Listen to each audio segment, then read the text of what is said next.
ಸಾಧನೆಗೆ ಅಸಾಧ್ಯವಾದುದು ಯಾವುದೂ ಇಲ್ಲ. ಆದರೆ ಸಾಧಿಸುವ ಛಲ ಮನುಷ್ಯನಿಗೆ ಬೇಕು.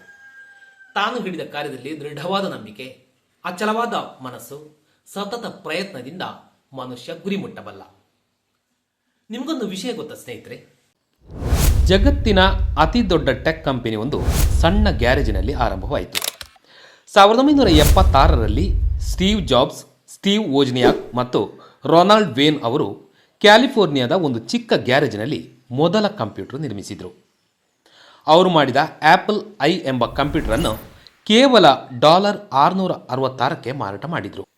1985ರಲ್ಲಿ ಸ್ಟೀವ್ ಜಾಬ್ಸ್ ಅವರನ್ನು ಅವರದೇ ಕಂಪನಿಯಿಂದ ಹೊರಹಾಕಲಾಯಿತು. ಬಿಟ್ಟು ಬಿಡುವುದಕ್ಕೆ ಬದಲಾಗಿ ಅವರು ಇನ್ನಷ್ಟು ಶ್ರಮಿಸಿದರು, ಹೊಸ ಕಂಪನಿಯನ್ನು ಸ್ಥಾಪಿಸಿ. 2007ರಲ್ಲಿ ಐಫೋನ್ ಬಂದಿತ್ತು, ಮತ್ತೆ ಜಗತ್ತು ಬದಲಾಯಿತು. ಇಂದು ಆ ಚಿಕ್ಕ ಗ್ಯಾರೇಜ್ ಸ್ಟಾರ್ಟ್ಅಪ್ $3 ಟ್ರಿಲಿಯನ್ ಮೌಲ್ಯಕ್ಕೆ ಬೆಳೆದಿದೆ. ಅದಕ್ಕೆ ಹೇಳೋದು ಸ್ನೇಹಿತರೆ, ಹೊಗಳಿಕೆಗೆ ಯಾವತ್ತೂ ಹಿಗ್ಬಾರ್ದು, ತೆಗಳಿಕೆಗೆ ಯಾವತ್ತೂ ಕುಗ್ಬಾರ್ದು. ಹಾಗಿದ್ರೆ ಜೀವನದಲ್ಲಿ ಯಶಸ್ಸು ಕಟ್ಟಿಟ್ಟ ಬುತ್ತಿ.